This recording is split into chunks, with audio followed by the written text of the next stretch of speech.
4-5 రోజులుగా చిత్ర అలదడలే ఇంట్లో ఒంట్లో ఏమైనా? అరే ఉన్నట్టుండి కూతురు గుర్తుకొచ్చిందే. ఇదొక సంసారం అని, ఇంట్లో పెళ్ళాం పిల్లలు ఉన్నారని మీకు అసలు జ్ఞాపకం ఉందా? నువ్వు అలా అడుగుతావు నాకు బాగా తెలుసు పద్మ. అందుకే ఇలాంటి విషయాలు నీతో ఎన్నడూ చర్చించు.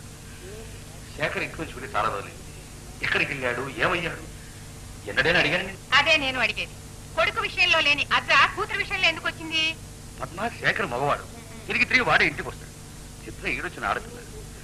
చూడు పద్మ, నీ దృష్టిలో నేను సంసార బాధ్యత లేని సన్యాసిని కావచ్చు, కానీ కన్న తండ్రిని కాబట్టి అడుగుతున్నా. దీనికింత ఉపన్యాసం ఎందుకు?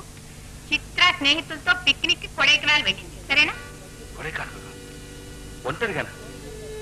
పద్మ, నీ ఆదర్శాలు అభిరుచులు నాకు బాగా తెలుసు, కానీ వాటికి ఒక హద్దు అంటూ ఉంది. కుటుంబానికి కళంకం రానంత వరకు నీ అభిరుచులకు నేను ఎన్నడూ అడ్డుపడలేదు. కళంకమా? ఏం నేనంత నీతి మాలిందని అనుకుంటున్నారా? ఇప్పుడు మా వల్ల కుటుంబానికి వచ్చిన కళంకం ఏమిటి? పద్మ, ఇప్పుడు నేను ఏమన్నానని ఎందుకలా అరుస్తావు? కడుపు పండితే ఆరోగ్యం చేయమంటారు. ఈ గుంపలో నేను కాలం ఎలా వెళ్ళదీస్తున్నానో మీరు అన్నడైనా ఆలోచించారా? అసలు మగ దిక్కున పప్పేనా ఇది? ఇంత చదువు చదివారు, ఆడదానికి ఉదయం అర్థం చేసుకోలేదు. పెళ్ళై కాపరానికి వచ్చిన ఆడది ఏం ఆశిస్తుంది? భర్త అనురాగంతో ఆదరిస్తాడని, బ్రతుకు ఆనందమయం చేస్తాడని గంపెడాస్తూ వస్తుంది. అంతేగాని మొదటి భార్యనే తలుచుకుంటూ నిట్టూర్పులు విడుస్తూ వేదాంత ఉపన్యాసాలు ఇస్తాడని ఆడది అనుకో. ఆవిడ సంగతి మాత్రం ఎత్తకు ప్లీజ్. ఆవిడంత మర్చిపోలేదు. నన్ను ఎందుకు చేసుకోవాలండి? నీకు రెండో పెళ్ళి అయితే నాకు రెండో పెళ్ళా? పద్మ, ఎందుకు అలా తవ్వుకుంటావు? నేను అడిగింది చిత్ర విషయం. ఏ ఇన్ని పనులు చూసుకునే దాన్ని చిత్ర సంగతి చూసుకోలేనా?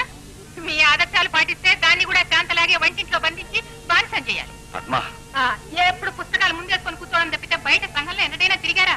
ప్రపంచం అంతా ముందుకు పోతుందో మీకు ఏమైనా తెలిసినా అంట? తెలియదు పద్మ. యువత యువకులు భుజాలు రాసుకుంటూ డ్యాన్సులు చేసే సంఘ సంస్కారం నాకు తెలియదు పద్మ. తల్లి కూతుళ్ళు తీరిగ్గా కూర్చుని శృంగారు చర్చలు చేసే సంఘంలోకి నేనెన్నడూ తొంగి చూడలేదు. ఇందులో మళ్ళీ చమత్కారం కూడానా? పెళ్ళాం బిడ్డల్ని వెంటేసుకుని ఎన్నడైనా షికారు వెళ్ళారు? నలుగురు స్నేహితులు పిలిచి క్లబ్ లో డిన్నర్ ఇచ్చిన పాపాన పోయినారా? కూతుర్ని వెంటేసుకుని క్లబ్కు వెళ్తే నా మొహానున్న కుంకుని చూసి పక్కన ఇవిడ భర్తేడి అని ఎంతమంది దిక్కులు చూస్తారు. అప్పుడు నాకు ఎంత అవమానంగా ఉంటుంది. ఇంకా నేను తీసిన తప్పులు ఏమైనా ఉన్నాయా? నీ తప్పే ఇలాంటి సర్వసంగ పరిత్యాగికి నన్ను చిమ్ముడి పెట్టారే మా తల్లిదండ్రులు. వాళ్ళది తప్పు, ఆ పైన నా తల రాత. అవును పద్మ, నీ రాత నా రాత ఇవి రెండు కలిపి రాయడం మర్చిపోయి విడివిడిగా రాశాడు ఆ విధాత. ఈ మెట్ట వేదాంతంతోనే నా బ్రతుకంతా నాశనం చేశారు. నీకు అన్యాయం చేశాను కాదు, అన్యాయం చేయలేదు పద్మ, న్యాయం చేయలేకపోయాను. చేతగాడు నేను రైలు దిగవలసిన స్టేషన్లోనే నీతో కలిసి మళ్ళీ ప్రయాణం సాగించాను. అదే పద్మ నేను చేసిన తప్పు.